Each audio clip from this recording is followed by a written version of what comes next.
কেউ জোকিং করে পাতা ছিঁড়তে গেলে তো মানে ছাগলের সাথে তুলনা করতেছে আর কি, বলতেছে যে মানে ছাগল যেরকম পাতা দেখলে দৌড়ায় যায় খাওয়ার জন্য, এখন আমিও পাতা দেখলে দৌড়ায় যাই ছেঁড়ার জন্য।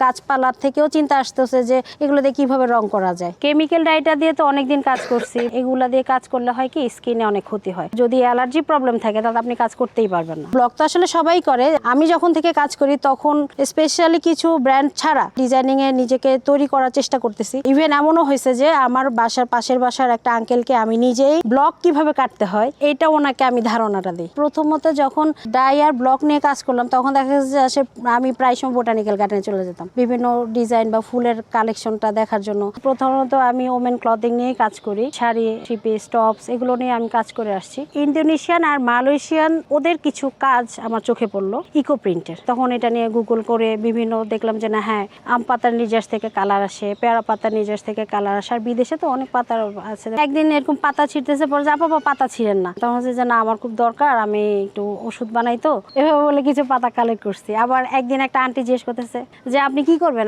ওষুধ বানাবেন? তখন হচ্ছে যে না আমি পাতা দিয়ে ডিজাইন করবো। পাতা দিয়েও ডিজাইন হয়? দেখা গেছে যে প্রথম তো কাপড় যে মারমুক্ত করতে হয় এটা তো আর জানি না, ইকো প্রিন্টের ক্ষেত্রে বিশেষ করে। এরপরে যখন আমরা শিখলাম তখন আমি কিন্তু আসলে ওভাবেই আমার ইয়েটা শুরু হলো। যারা ন্যাচারাল ডাই সম্পর্কে জানে তারাই এই প্রোডাক্টটা কিনবে এবং তারা জানে এটা হলে এটা হবে, এটা ভুল হলে এটা হবে। বর্তমানে বাংলাদেশে আমাদের ভেজিটেবল ডাইয়ের যেভাবে একটা মার্কেট আছে, ইকো প্রিন্টটা আস্তে আস্তে প্রচার হচ্ছে, তবে বাইরে এটা চাহিদাটা বেশি না। এক সময় তো আমি উজ্জ্বল কালার নিয়ে কাজ করছি, কেমিক্যাল ডাই নিয়ে কাজ করছি, তো ন্যাচারাল ডাই নিয়ে যখন আসছি তো দেখলাম যে এটা মার্কেটটা অনেক চ্যালেঞ্জিং।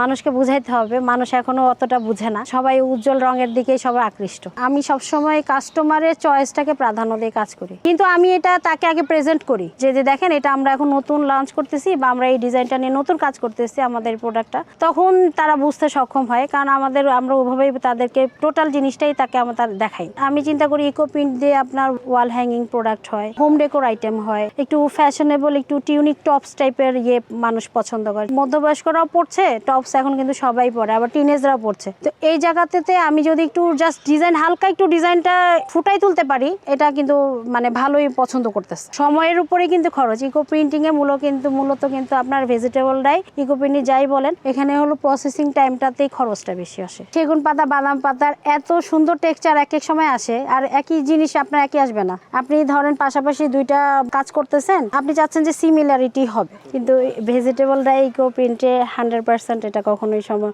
একই আপনি ডিজাইন মোটামুটি প্যাটার্ন সাজাইতে পারছেন, বাট কালারে এসে দেখবেন যে এটাতে একটু ডিপ আসছে, বা বাদাম পাতার কালারটা এখানে একটু কালচে আসছে, এখানে একটু গ্রিনিশ বেশি আসছে। তারপর সেগুন পাতার কালারটা এখানে দেখা যাচ্ছে একটু পার্পেল শেড বেশি, এখানে একটু পার্পেল শেড কম, এরকম হয়। কালারটা যখন আমি চিন্তা করছি যে ও আচ্ছা এটা গ্রিন কালার, যখন খুলছি তখন দেখা গেছে যে মানে এত আশ্চর্য হয়েছে যে রংটাই মানে এটা কখনোই আমার পক্ষে সম্ভব না অন্য কিছু দিয়ে কালারটা নিয়ে আসা। এখানেই মজা। আমার আসলে বাইরের দিকে ব্র্যান্ডিংটা আমার খুব ইচ্ছা, যেহেতু আমি অনেকদিন ধরে কাজ করতেছি। এখন লোকালি যতটুকু আমাদের যে একটা কাস্টমার সার্কেল আছে, আমাদের দেশে একটু পশ এরিয়াতে যারা থাকে, যদি বলি যে আড়ং বলেন, অরণ্য বলেন, ওরা ছাড়া ভেজিটেবল ডাই নিয়ে সব মানে আমাদের মতন ডিজাইনারদের খুব একটা এখনো দেখা যাচ্ছে না। আমার মনে হয় যে আগামী 1-2 বছরের মধ্যে এটা একটা রেভলিউশন হবে।